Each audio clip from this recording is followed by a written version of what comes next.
Out of 50, our next question is 29th question. So before going to know about 29th question, so out of these four topics, you will get at least one topic in short answers. Okay, so you will learn real power, reactive power, operant power, and power factor. In the sense, you will get at least one short answer.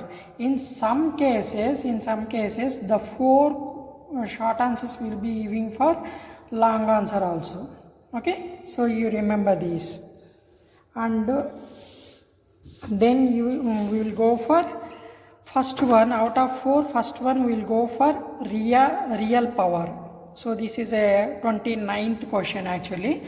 So real power sometimes we can call true power or active power or useful power. So whatever it may be the question, the examiner will give either that one is a real power or a true power or active power or useful power.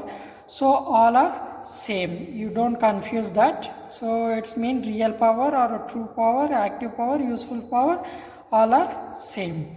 So the real power means the power due to active component of current is called as a real power or active power or a true power.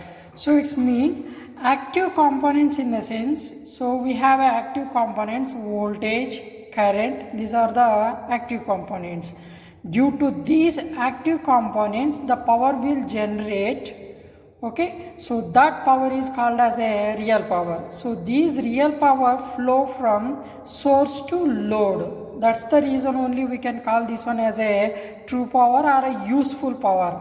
Because why we can call useful power, this one is a useful power in the sense the power flow from source to load. So source to load only a useful power, because we need to operate any system at load end only. That's the reason the power flow from source to load, in the sense that one is a useful power. But some cases, because of reactive components, the power flow from load to source, that one is a useless power. Okay, you remember this power we can denote it with P letter, and this useful power consumed by the load.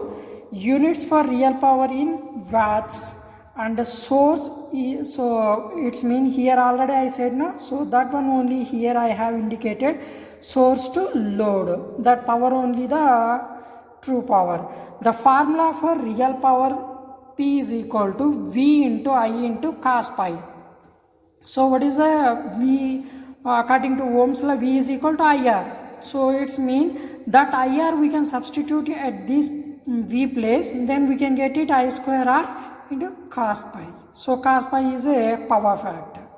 So this is the actually 29th question, real power.